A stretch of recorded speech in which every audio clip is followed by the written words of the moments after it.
Hello everyone and welcome back to More Knowing Wheel, where today we're here with episode 64 of our weekly Formula 1 show. Yes, my voice has somewhat returned this week. We'll wait and see as to how things go. But of course, I'm joined by last week's host and always on here, member Jamie183. How are we doing, mate?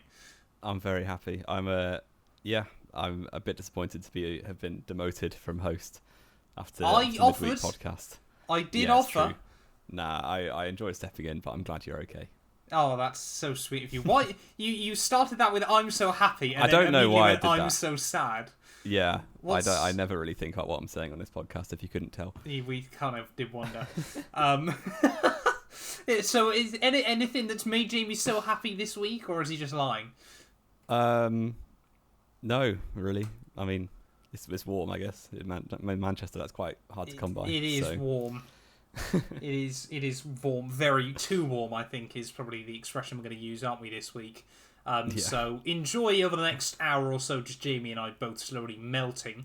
But yeah, of course, as always, though, if you're new around here as well and you're watching this on YouTube, wave hello to the camera, Jamie. Say hello. You know, if you want to go check this out on Spotify, if you still don't want to see my COVID face, definitely recommend going over and checking it out over there. Of course, down in the description as well will be links to the Clips channel. Now hopefully I'm feeling better soon. We're going to try and get more out over there. Bybit as well. You know, definitely would recommend going over and checking them out. F1 merch, Manscaped, everything there is all linked down in the description below. But of course, yeah, we did an Austrian GP weekend pre-show. Of course, now we're going to be back to one episode a week for the next couple of weeks, and then we're going to do a Hungarian Grand Prix pre-show. After, of course, we do the French GP pre-show, everything like that. Things get very, very complicated on the channel. But, of course, therefore, that meant there wasn't a huge amount of news to go through last week. It was basically anything that was announced Thursday, wasn't it, Jamie? And that was basically just the fact that the technical directive we spent half of last week's show talking about has now been delayed, because of course it is. Yeah, I think... I mean, I never really think the teams like changing rules mid-season, so they've kind of done all they can to put it off as far as possible. But yes, the thing that I brought my knowledge towards on Thursday last week immediately got made obsolete, or at least pushed back a couple of weeks. So...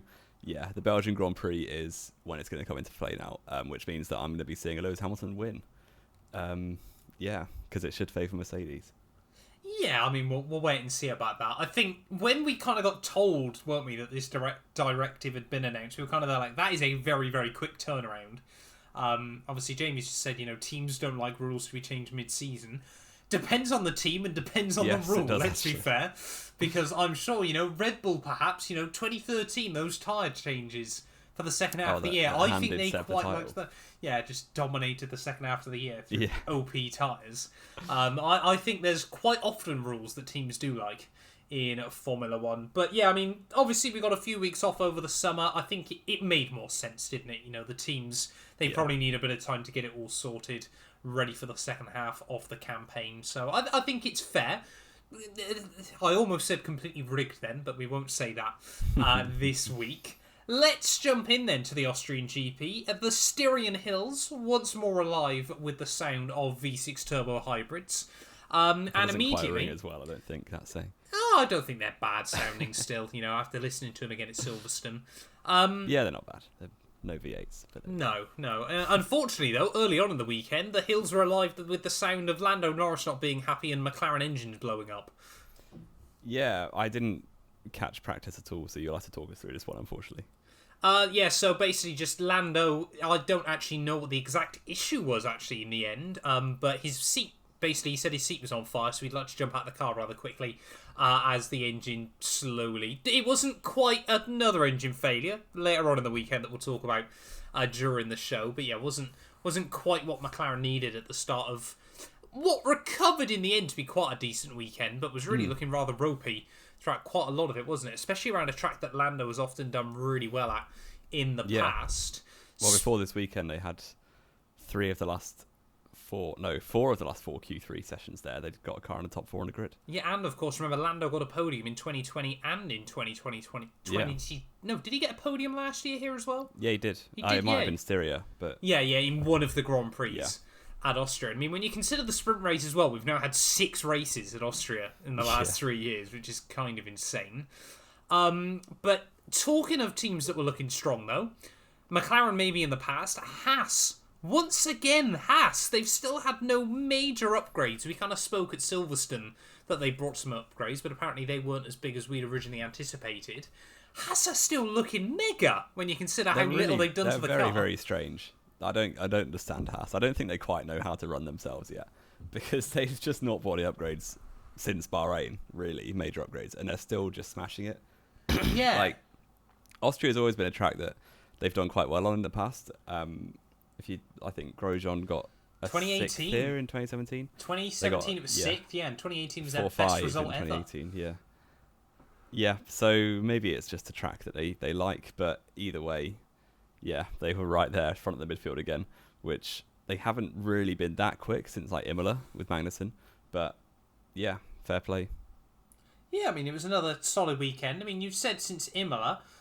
Canada, they qualified really well. Let's not forget about that. Yeah. And then but then their pace in the Silverstone, race was they were a little way behind Alpine and McLaren, but certainly didn't do too badly. And I think as well, that goes to show, because there was one man this weekend who we always didn't see any of at all, and he was the dominant man in the midfield, Jamie, and you forgot to mention him there. So we'll definitely talk about him later on. I actually forgot he came 5th. Everyone has kind of forgot he existed basically all year, to be honest. But yeah, it's safe to say a certain Frenchman that isn't Pierre Gasly is lighting it up in the midfield at this stage of the campaign. Talking, though, of course, the end of practice, though, Max Verstappen fast ahead of Charles Leclerc and George Russell. We both kind of predicted last week, didn't we, that this would just be another Red Bull walkout. Oh, not a Red Bull walkout, sorry, a Max Verstappen walkout. Yeah. Because it has been so many times in the past. Yeah, he got 2 Grand Slams out of 2 last year. 142 laps in a row led. Yeah. Yeah, and he's won, 4 races at that track in the past? Yes, 3 Austrian Grand Prix, 1 Styrian. And 1 Styrian, yeah. Because people got angry at me when I did my facts video at the end of Well, I watched it and thought, I'm sure he's got more than 3. Yeah, so... and I read it and thought he got more than 3, but of course, yeah, it is the Styrian Grand Prix, not the Austrian Grand Prix, so small differences, but you know, you got to be factually correct with this information, because let's be honest, Jamie, we both know how the internet works. If I'd said it was 3, people would complain that I didn't put 4. If I said it was 4, people would have gone, it's the Styrian Grand Prix, not the Austrian Grand Prix. It's a different race. Technically, that's not the same. Technically, it's different. So I was kind of damned if I did, damned if I didn't in that situation. But we're getting off topic. Let's get then into Friday night qualifying once again. It felt like a bit of a vibe, but... Yeah. Yep. That's all I have to say. That was all that Jamie had to say. Unfortunately, it wasn't such a vibe for Zhou Guanyu, was it? Who was the first driver with issues. No, and I kind of thought this might happen because he's often struggled getting the car set up to quite his liking this season. So the tracks where he's done well, it's where he sets it up in FP1 and it immediately feels like he's good to go. Whereas, obviously, sprint weekends, you only get 1 session versus 2. So about 3. Yeah. Well, 1 before qualifying, I mean, sorry. So, yeah, I could kind of see it coming. And also, it's a completely brand new car because it all got totaled by George Russell in Silverstone. So, yeah, 17th on the grid wasn't great, but then it didn't matter anyway because, yeah, the car died before the race even started in the sprint. So, yeah, wherever he qualified, he would have been starting in the pit lane. Yeah, it was not quite the most fun weekend down at Zhou Guanyu HQ, but I mean, yeah, he was joining Q1 with Daniel Ricciardo, both Aston Martins again. They're Seb last at the end of qualifying, got quite unlucky that his final run was taken away, but Ricciardo slower than Lando Norris, despite the fact Lando got about 10 minutes of running in free practice, which was kind of bad. And then further issues arose when Will Buxton at the end of the weekend said 2023 we won't have Daniel Ricciardo. Don't know if you saw that. Yeah, he accidentally said that. He did then clarify on Twitter he slipped up. But yeah, apparently... Well, Colton Herta's testing in Mugello. In last year's car, isn't he? Yeah, at Portimao. Yeah. I still think if it's going to be anyone, it'll go to Piastri. Yeah, I think so as well. But we'll talk about that at a later date. But yeah, both Canadians, Seb, Ricciardo and Zhou Guanyu out in Q1. Then, of course, we jump into Q2. Now, the big topic all weekend, wasn't it, Jamie, was track limits. And I mean, we'll have a bit more of a discussion about those later on. But things kind of got messy in Q2, didn't they? When Perez blatantly ran wide, got into Q3, and then after Q3 was moved back to the place he would have been in Q2. Yeah, which is... I mean, in the end, it was quite like they did the right thing, but what they should have done is got it right in the first place. This is what I couldn't understand. The lap should have been banned immediately, so then Perez could have then made it into Q3 because he would have done a clean lap that would have seen him into Q3. No, but that was his last lap. That was No, it was his second one, I thought. I thought there was one more lap after it. I thought the flag had gone. No, I didn't think so. I might be wrong. But I thought he did have time to go for another run. He just didn't need to because obviously that lap was fast enough. Yeah, maybe. I don't actually know for sure. But yeah, Richard. And it also cost... he actually won. Well, he almost No, won he didn't, yeah. Yeah. Yeah. And then it also cost Gasly because he was 11th. And then yes, yeah.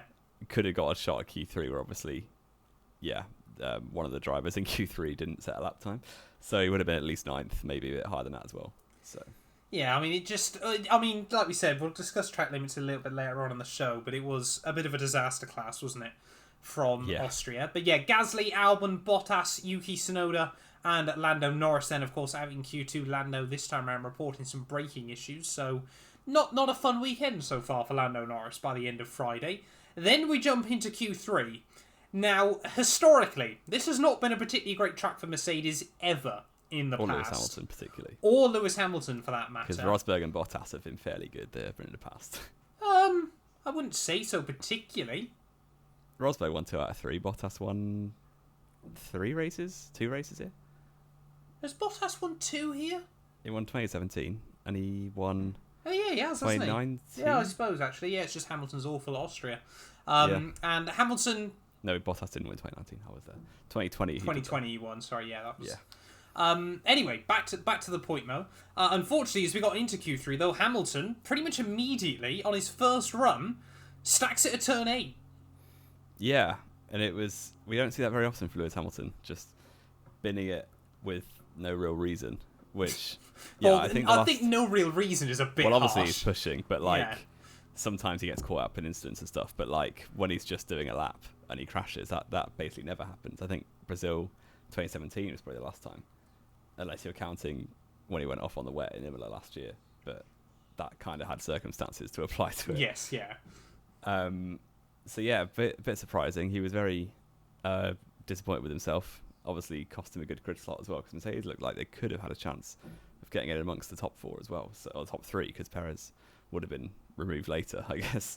So disappointing for Hamilton. But, yeah, he recovered in the race, so... Yeah, and then, of course, George Russell, he spoke high praise of Lewis all year, saying he's learnt a lot from him. And then, unfortunately, learned how to stack it as well. Yeah. Yeah, and he even copied Lewis in the race, too. So, yeah, we'll get onto that later on. But it was very, very similar to the 2015 qualifying session at Austria, where, again, the 2 Mercedes teammates, after the first runs, Hamilton was on pole, Rosberg second.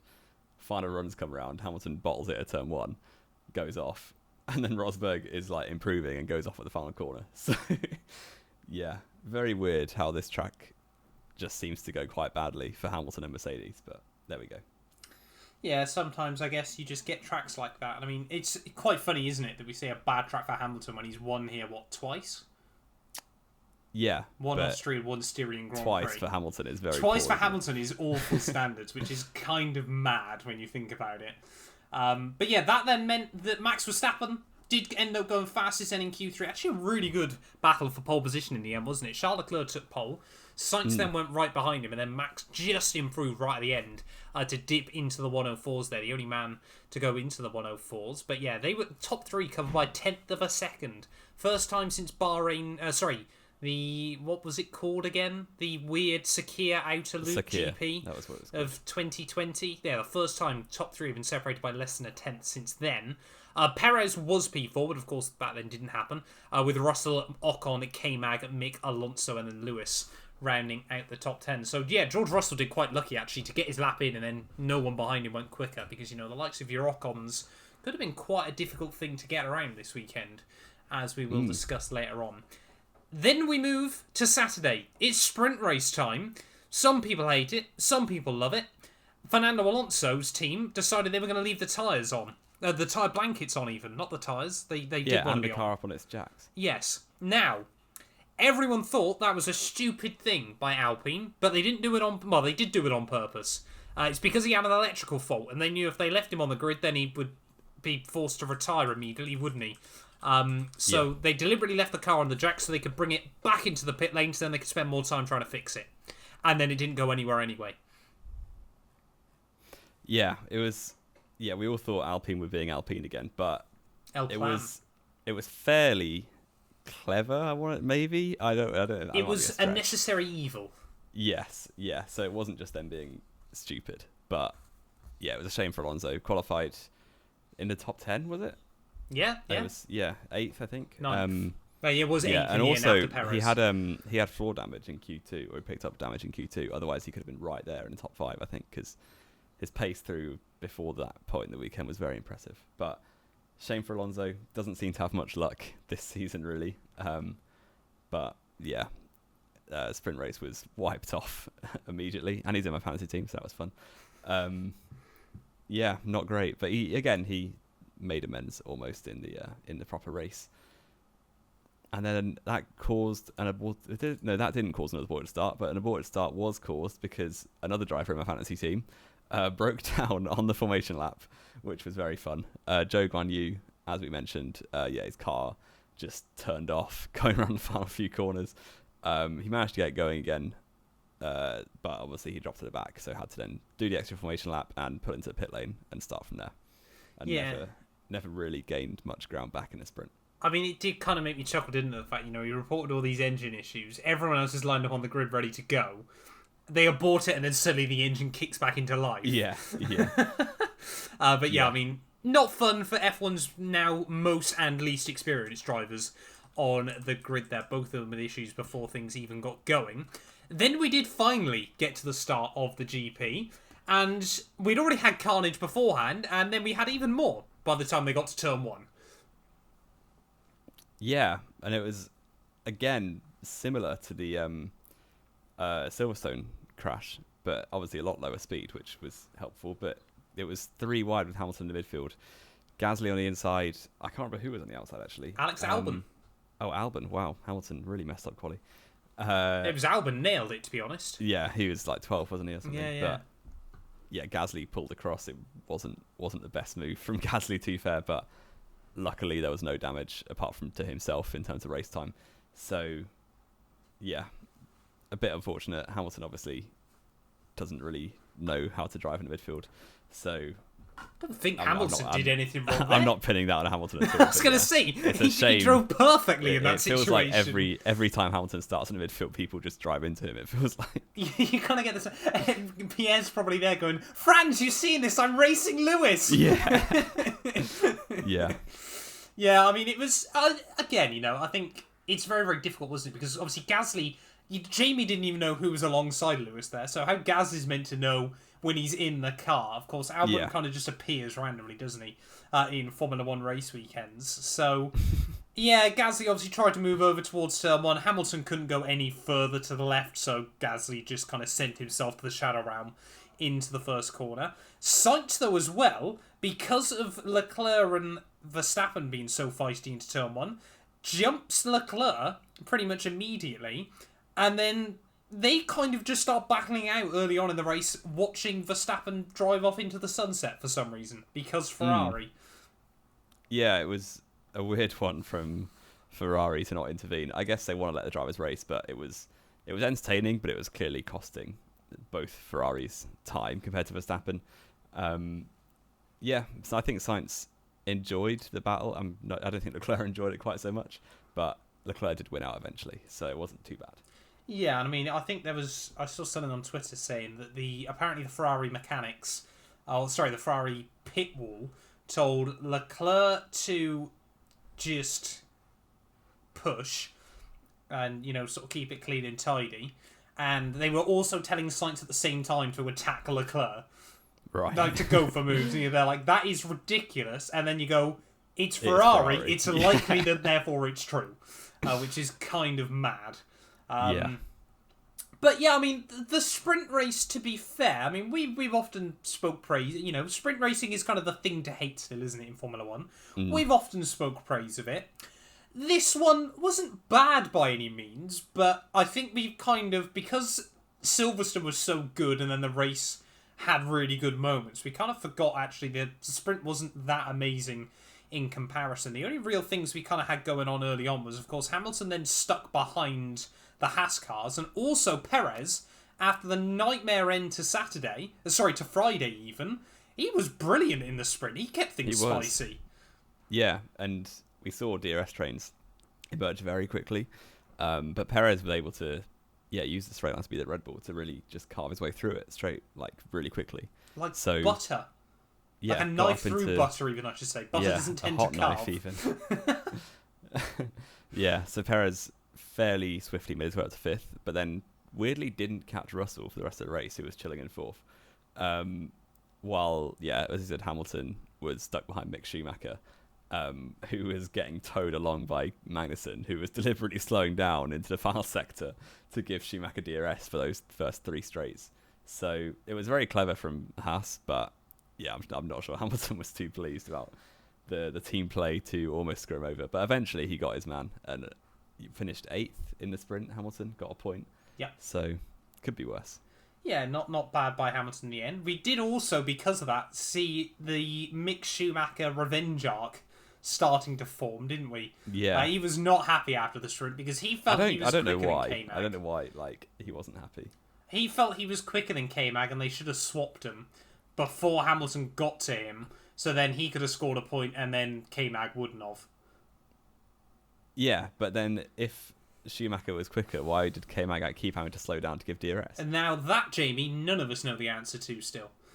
Yeah, but I don't know. Mick was not happy, and we saw what happened when Michael used to not get happy in the F1 paddock, so I don't think anyone was going to tell him otherwise. No, Speaking of drivers not happy, though, Albon also spent a lot of the sprint making things interesting, didn't he? First of all, got a 5-second penalty for forcing Lando off the road in a move at Silverstone that would have been okay, but now again isn't, because FIA are consistent. We have seen some explanations. You know, there are plenty of different reasons as to why Albon did get a penalty here, but then drivers didn't at Silverstone. I think I understand why. It was basically because Lando was ahead, wasn't he, at the apex? Yeah. But it's all kind of a bit messy and complicated. And of course, what the real reason is because the FIA realised they need to start policing it again. Otherwise, they were screwed. And they definitely were this weekend.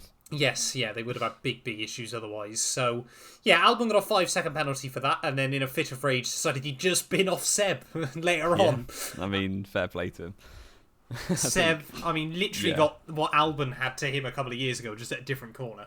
Yeah, a couple of corners later. But I loved Albon's defence of both those incidents was, my car has no grip, I just understeer into people. Was basically what he was saying. Which, that is quite good, isn't it? Just blame Williams. That's the sort of thing we would say on a My Team career mode, where your car's trash, so you're like, oh no, I've understeered and forced him off. And funnily enough, I think I had a video yesterday that went live where I said exactly that.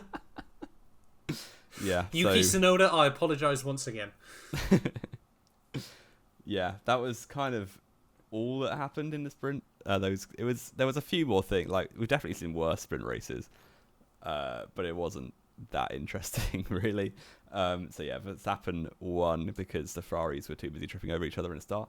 From Leclerc and Sainz, with Russell P4, which is where he qualified, ahead of Perez, who recovered to 5th. Ocon, Magnussen, Hamilton scored the points, with Mick and Bottas finishing the top 10, although Bottas had engine penalties.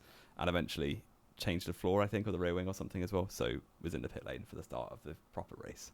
Yeah, and it must also be said, mustn't it, that Leclerc was actually taking a fair chunk of time out of Max later on in the GP and was very confident come Sunday that they would have the pace. Charles Leclerc knew something.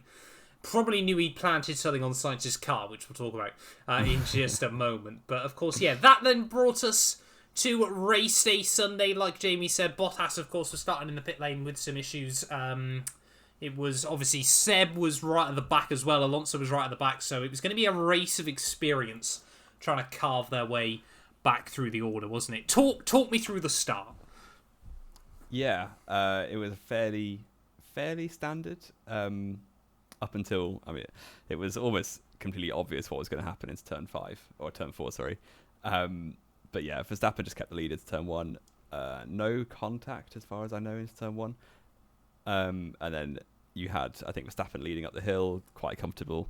The Ferrari's right behind him. Russell tried to get past Sainz, didn't work into turn 3. That allowed Perez to have a chance on Russell. Tries going around the outside of turn 4. Literally into the braking zone, you just know it's going to end in tears. Like before the corner even started, like, yeah, there's a crash happening. And lo and behold, it did. Almost identical to the Hamilton and Albon crash from a couple of years ago that cost Albon his first win. It didn't cost Albon his first win. I hate it when people say this. Albon's car was going to break down. That was the biggest miracle Albon and Red Bull could have ever hoped for that weekend, and I hate the agenda otherwise. He was leading when his car broke down. I hate this agenda that cost Albon a win when everyone forgets, including Red Bull and Albon themselves, that the car was going to break down on him anyway, and it did. Yeah. So, but even so, I think it was a bit less cut and dry than that because the car at Perez on the outside had a bit more space to use if he wanted to. And so it was a lot. Russell a bit. It was a lot earlier in the corner as well, wasn't it? Yeah. So I felt a bit for Russell because he was squeezed, but also just slow down and don't take him out. But that was basically done for Perez. I got a bit of side pod damage. Spun out. Obviously, was last. They kept him out for a bit, but he had to retire because the pace just wasn't there at all. No, the car was pretty undrivable from then on.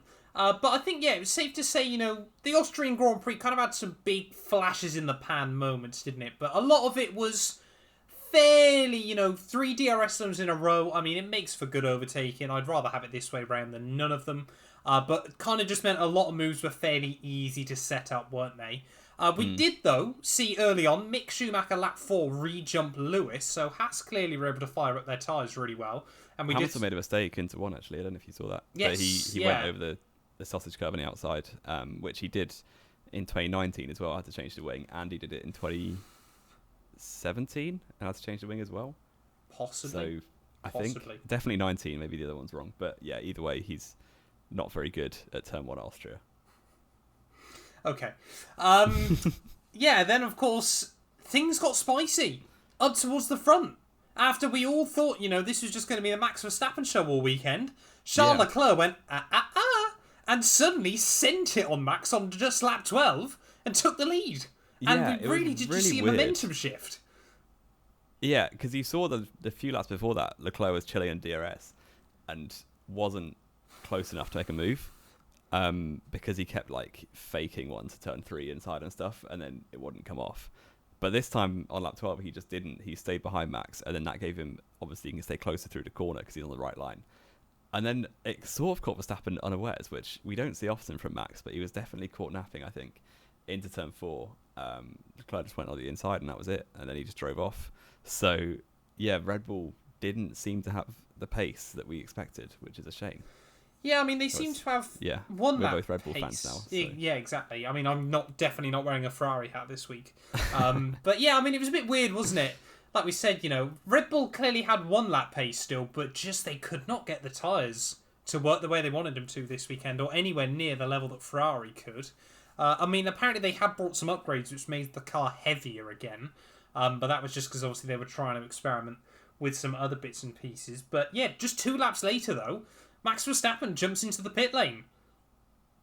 Yeah, and it was, again, a curious one from Red Bull. Obviously, they were kind of fighting a losing battle with 1v2 at the front, but we never really see teams, front-running teams, pit their driver into traffic, which is exactly what they did with Verstappen. Maybe they thought that all the traffic would just pit, but yeah, he got through it fairly fast. Yeah. But he was behind the likes of Ocon, Hamilton, Russell, all of the midfield. I think he came out in 8th place. He definitely wasn't behind Russell because Russell was at the back by this point. Russell was at the last. Yeah, I forgot about that.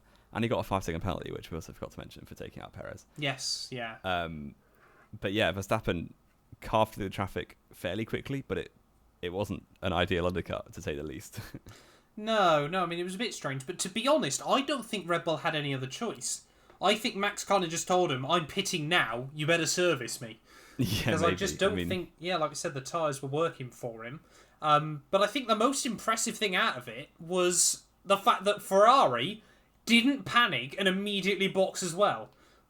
Yeah, Ferrari really took control of the race at that stage because they knew what the fastest strategy was, and it was to go a bit further in on the first set of mediums. So that's exactly what they did. And for once, the Ferrari strategy didn't screw Leclerc over. So there we go. Yeah, I mean, it was kind of weird, wasn't it, to sort of see Ferrari not only make a good strategy choice, but actually be confident in it as well. And just, play their own race, knew they had pace in the bag.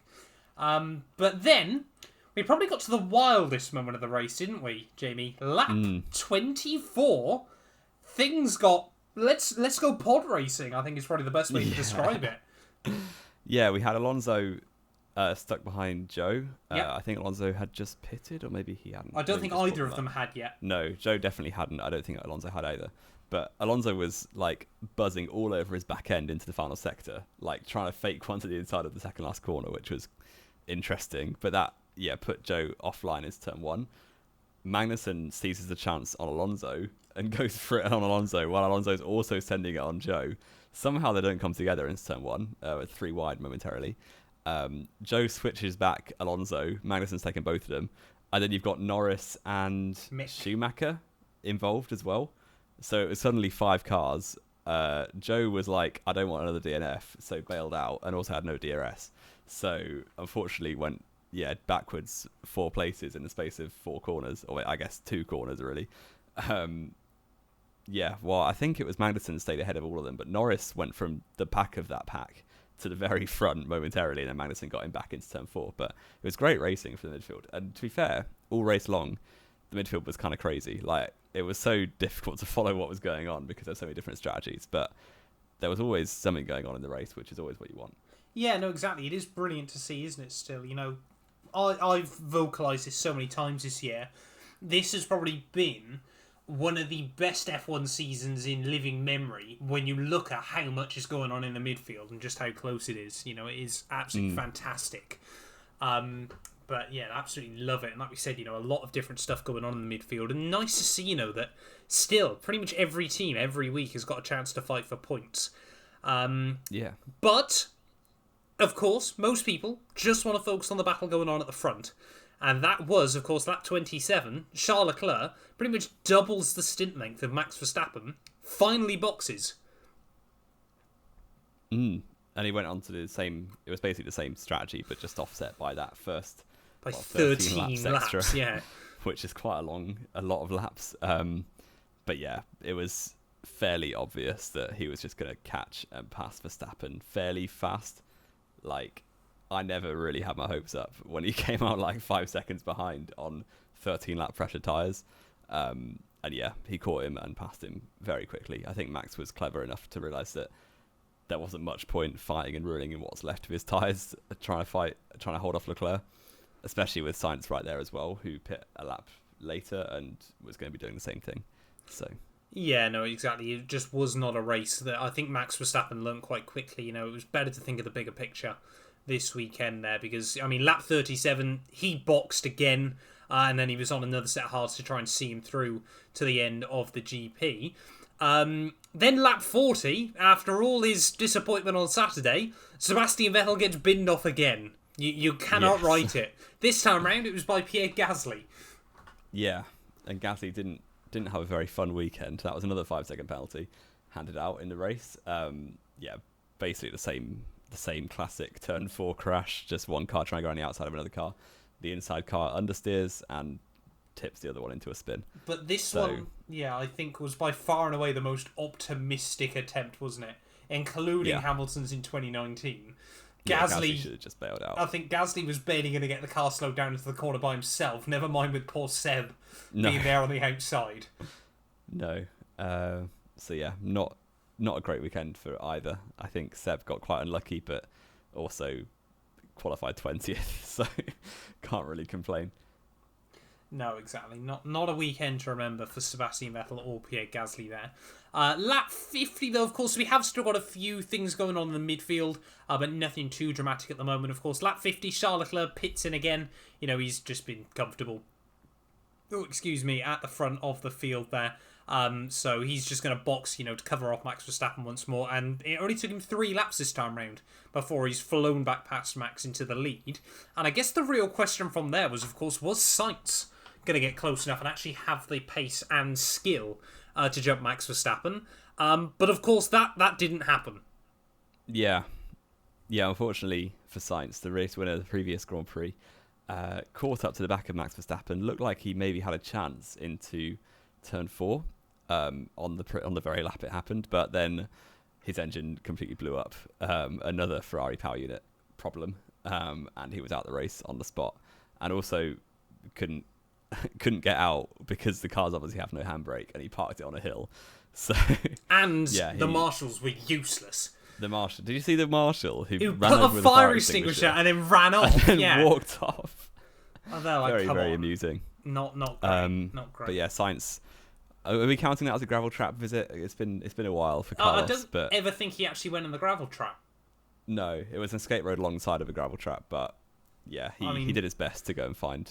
I think he tried to do the best he could there and had a pretty solid weekend up to that point, wasn't it? And can we just say as well, Ferrari know how to make an engine blow up still. That was incredible. That was very impressive. The fact the engine pretty much ripped apart the chassis around it was a proper old school. Like, we need more V10-esque blow-ups again.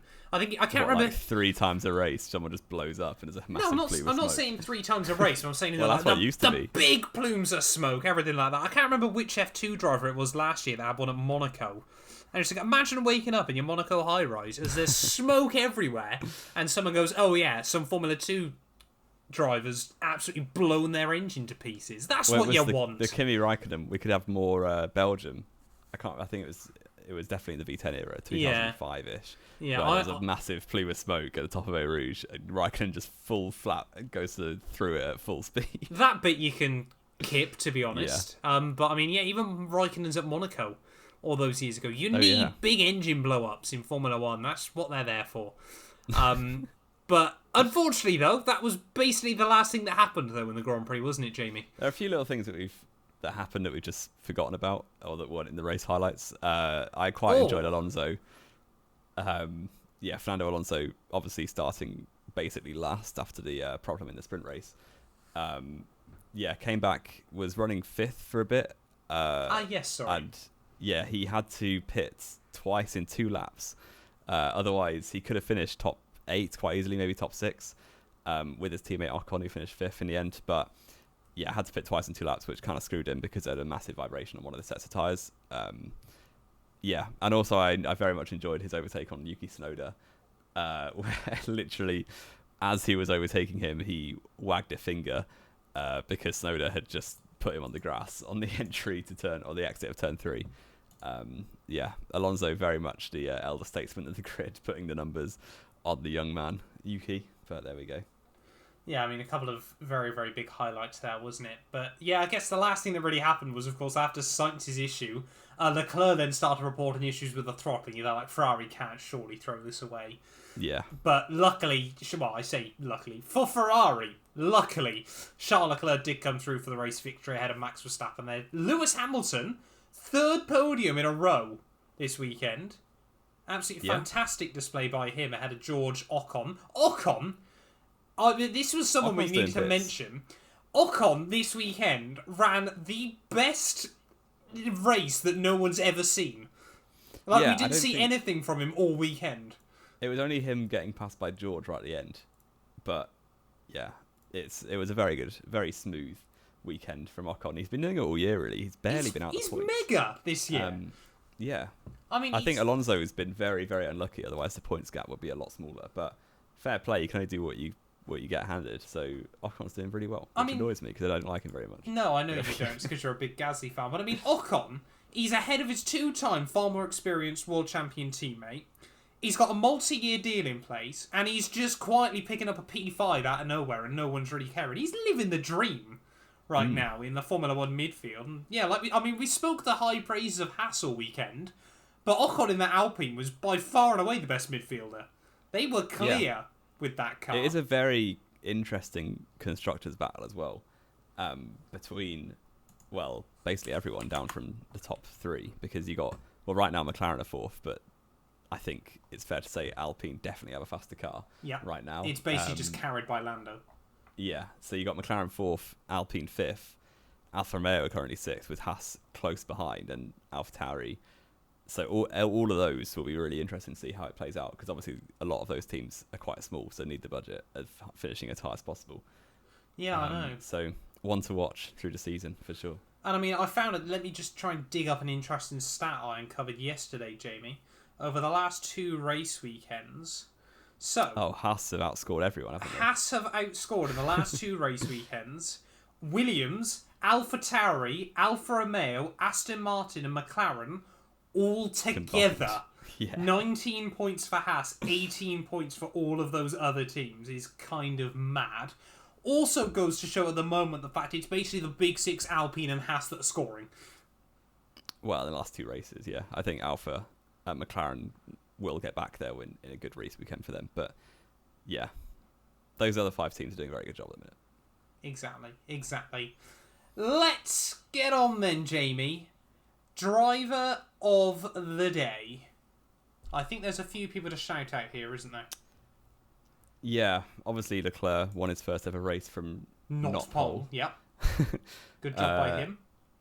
Yeah, I think shout out to the driver of the day. I would mention Mick Schumacher. I think he might actually be my proper one.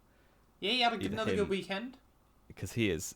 I mean, we've disrespected Mick Schumacher a lot, deservedly so, for the first half of the season. But yeah, maybe it's time to put some respect on his name. Mick Schumacher is doing the Mick Schumacher, and second half of his second year in a season, and he's just suddenly decided now he's going to upset Dan Ticktum again.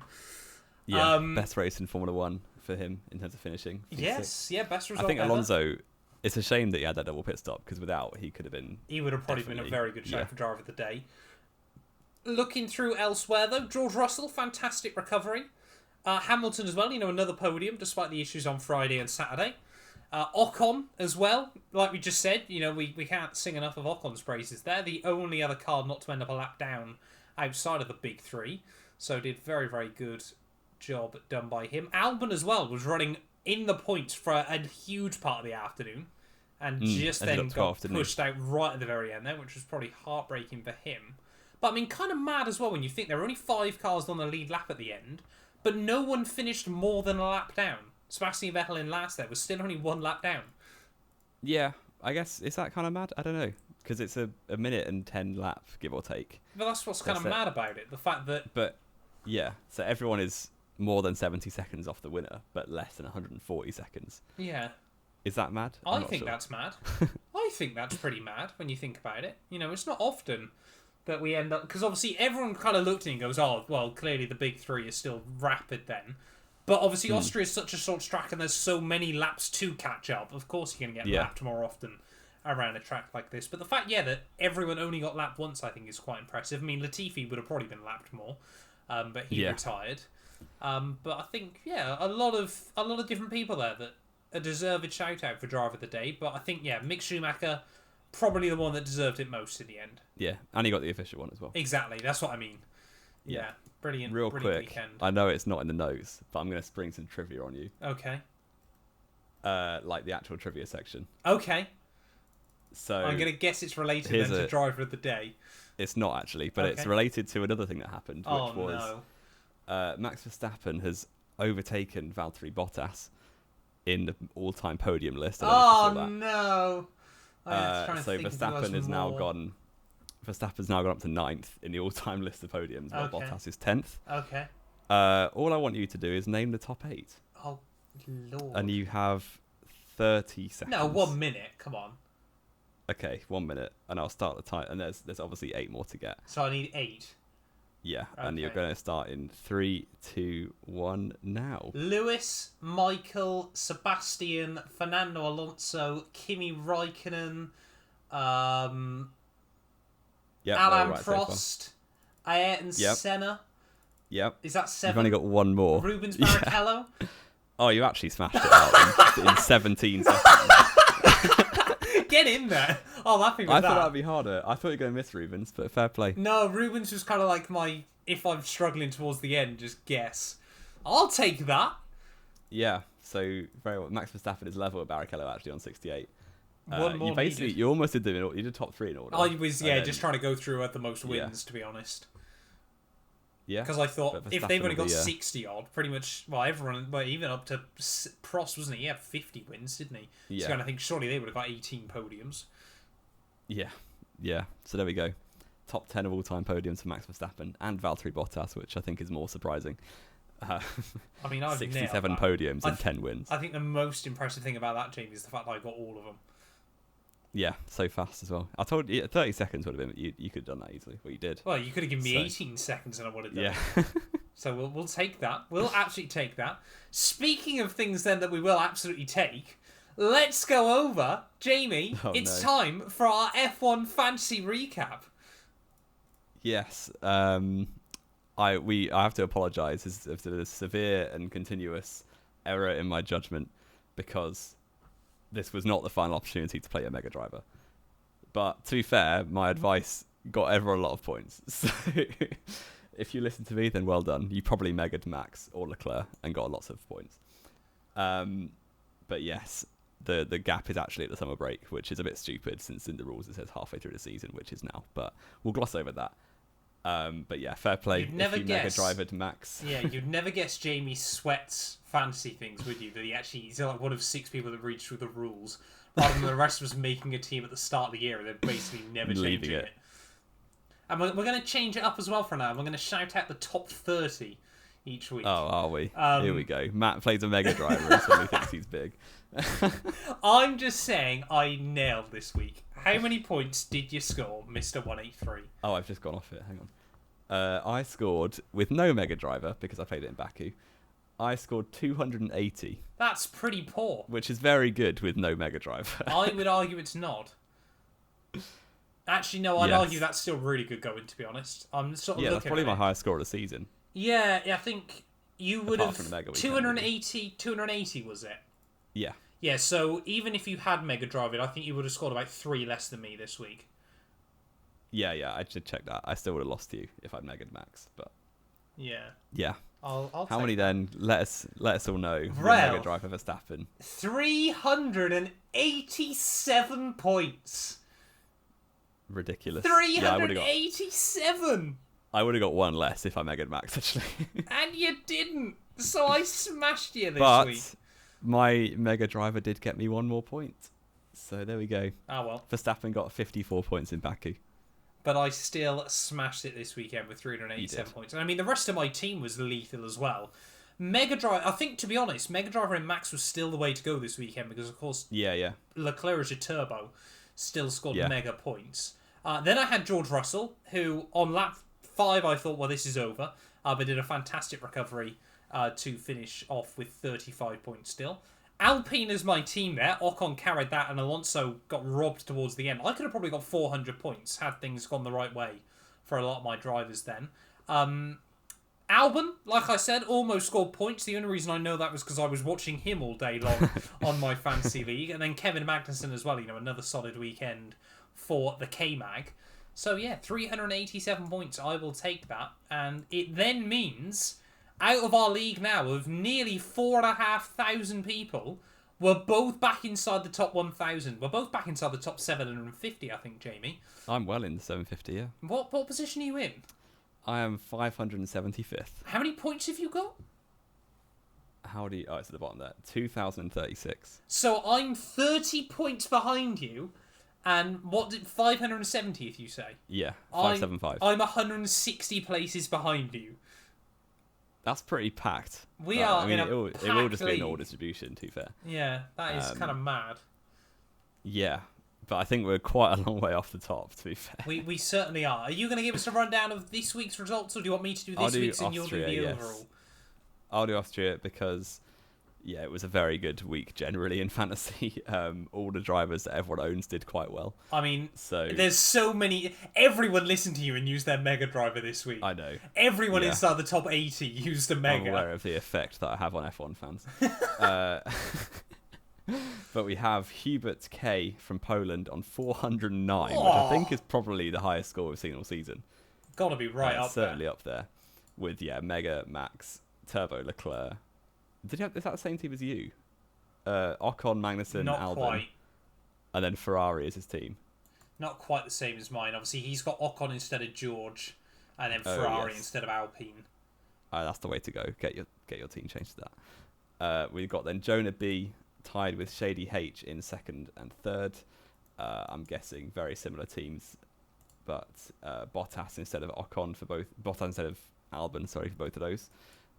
We got Peter, the Greek, in fourth, tied with Alexia and Petros, or another Greek tied in fourth place with Giga Kubica, a Polish driver, in seventh, tied with Valeric, Adam P, and Floris, rounding out the top 10, all on 398 or more, which is ridiculous. 400 points to get you inside the top 10 is kind of insane at this stage and of the Matt was year. 10 points off.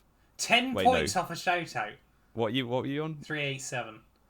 Yeah, so you were 11 points off of a shout out on your own podcast. On my own podcast. And I mean, to be fair, loads of people are tied P18 as well, just in front of me. Yeah. So had I scored 4 more points, I would have been tied 18th at the end of this week. Yeah. Which is kind of mad.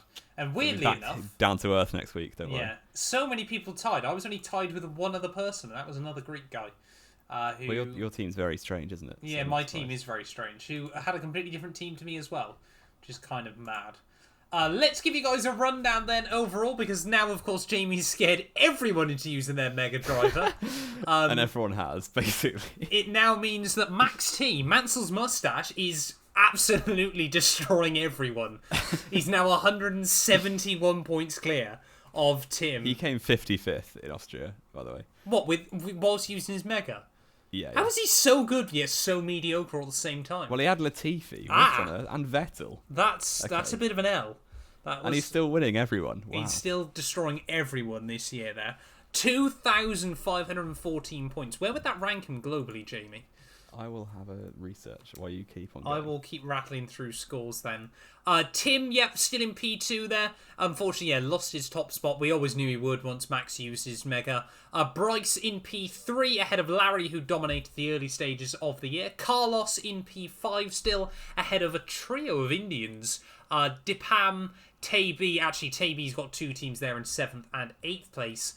With Alam Britis in P9 there, with Ren and R rounding out the top 10. So you'd need 2,270 points currently if you'd want to make it into the top 10 of our league.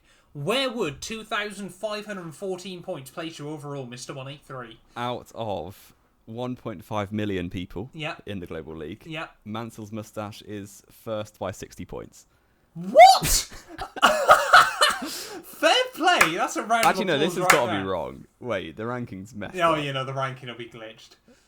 Apparently the guy in 4th has 1,900 points and the guy in 5th has 2,400. Okay, so we don't quite know where Max is. We don't know quite where he would, but it says on my list right here that he's first. Okay, fair play to him. It normally the fantasy league only recovers on about Wednesday.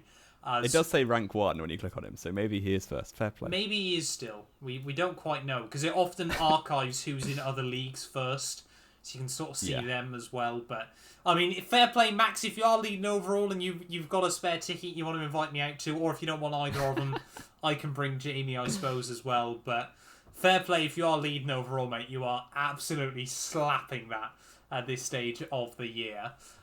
Do we jump then, Jamie, into our prediction recap? Can we remember what we predicted? I think we both predicted a Max domination, didn't we? Yeah, so we both predicted a Verstappen pole. No, we didn't. You predicted Leclerc pole. I predicted Leclerc pole, so that's immediately... Which didn't happen. Yep. So there's 2 points to me. Yeah. We both predicted a Verstappen sprint win, which did happen. 2 points to both of us. Yep, 4-2 to me overall so far. And then you went for a Verstappen Leclerc Perez, I believe. Yep, so 2 more points for me. Brought me up to 4 Yep. overall.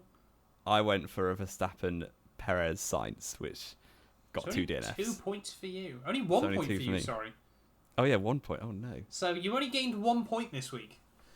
Which Yeah, but given that I'm already 12 ahead. Let me just see how this affects the scores on the doors. So I was on 40 and you were on 28. And you're now on 45 against me on 32. Yes. So my gap has extended, much like Max Verstappen's championship lead has also extended this weekend. Yep. Fair play to Jamie 183. And yeah, we'll leave our France predictions until next podcast next week. Yes, we will. Slapping it. So I have the predictions, you have the fantasy. Even though I'm winning, I'm beating you in that. You're beating me on fantasy still, but yeah, we won't talk about that at the moment. I guess sadly, there's only really one other thing that we have to talk about this weekend, isn't there, Jamie? No, I think there's 2 more things. One of them's track limits. Oh yes, sorry. There's a couple more things. Sadly, most of what we have to talk about to end the show this week are unfortunately negatives. Before we do those, though, let's give it a race rating out of 10. Silverstone was a solid 9.5. For me, Yes. Austria was an 8.5. I didn't think it was as good as that. Maybe I'm being harsh. I think everyone's being harsh because last week was we so got good. treated at Silverstone. I will go for a 7. A 7? There were cars almost 5 wide. Yeah, one lap. Like that doesn't make a race. I don't know. Okay. It wasn't that intriguing in the front battle because I can't after the first stops. You can't know what's going to happen. I feel like I might focus too much on the midfield and everyone else focuses too much on the race lead. Maybe. So I guess we'll discuss that. Sadly, though, unfortunately, the whole weekend was kind of overshadowed, wasn't it, Jamie? With some fans just taking things a bit too far. Yeah, and F1 had to release a statement on Sunday morning.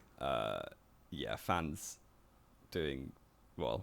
acting in very, very embarrassing ways, racially abusing people in the paddock. Just generally being very, very stupid. I don't know what action they actually took in the paddock in terms of they could have kicked them out or make arrests and stuff. I thought it was just around the event, not in the paddock specifically. Not in the paddock, sorry. Yes, in the event, as in fans there. So a very big shame. I don't know. From races I've been to, there isn't there's obviously security around, but there's no police or anything. So No. I don't quite know how they're going to solve that. I think then just tell fans to not be stupid. Yeah, I think we probably might see changes, won't we, over the next few years? Especially, it's very, very difficult, isn't it, to sort of point blame in one direction or another, isn't it, in these situations? But it's generally small groups of different fan bases, and I can also completely understand, there's probably a lot of people there going, this is 2 white men complaining about racism and sexism that they're not included in.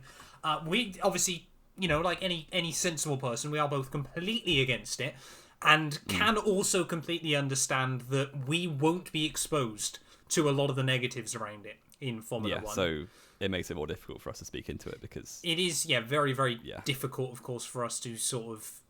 we can only sort of say, it's very, very bad and we completely are against it, just like everyone else.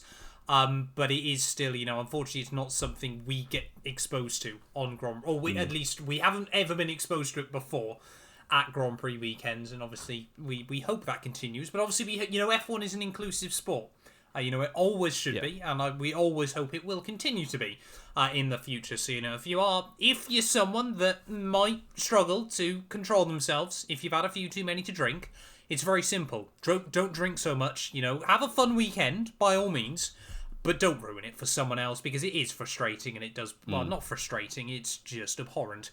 And puts a bad light on the sport as well. So, if you know people around you as well that might be like that, please speak up to them because, this issue, we've just said, it's not an issue that affects us personally. Doesn't mean by any means that we can sort of try and bat an eyelid or look away from it either. Yeah. Unfortunately. And not what you want from a Formula 1 race weekend. Not at all. No. Let's talk about the other thing we don't want from a Formula 1 race weekend is the confusion over penalties.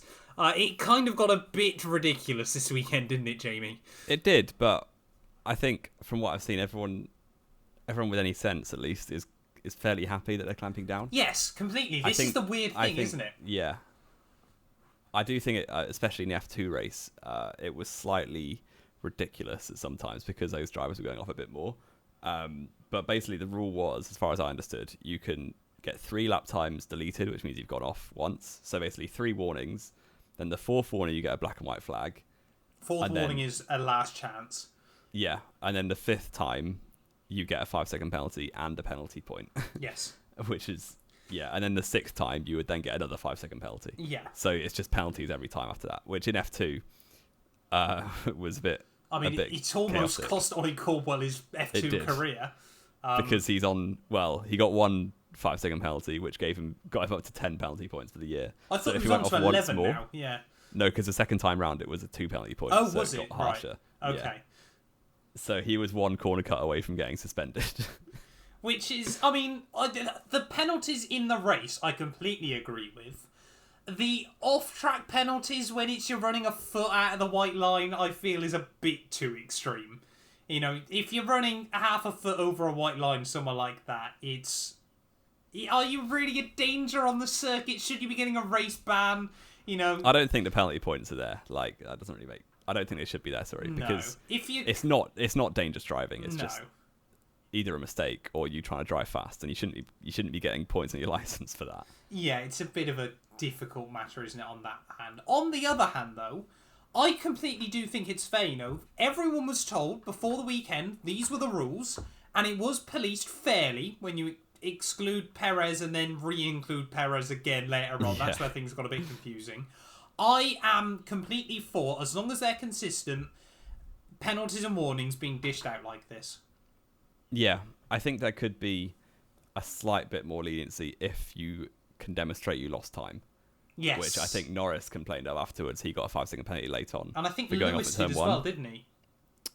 I didn't see that one. But Norris would have been 6th, but got a penalty for going wide at turn 1, where he definitely lost time, but still got the penalty, which I feel a bit for him. But yeah, I think if you can demonstrate, if you lift off afterwards, or if you've definitely lost time by just making a mistake or something, then maybe not get a warning for that. It's almost like F1 game that we've played for years. Yes, yeah, it is quite funny. I used to go off all the time and then lift off, and I never got warnings. No, exactly. I mean, it is quite funny, isn't it? Sort of seeing the F1 drivers complain about something we've had to put up with in the game for years at this point. Never forget when strict corner got put in back on F1 2015. Amazing. But yeah, I mean, like we said, as long as they're consistent with it, I don't personally see an issue with it. But yeah, maybe it'll teach them to stay between the white lines from now on. Yeah, hopefully. Hopefully. France coming up, so that'll be interesting. Yeah, I mean, we'll wait and see when we get back to Le Castellet. Is there anything else to add, though, Jamie, before we both melt completely in our seats? I think that about wraps us up. I think we've done a pretty good job this week. I need to go and open a window. Fair enough. We'll wrap it up there then. Thank you all to everyone that has once again listened to the show. If you have enjoyed, please do make sure, if you're listening on Spotify, you give us a follow. Make sure you subscribe down below as well. And we will return, like we said, next week then, ready for the French Grand Prix preview.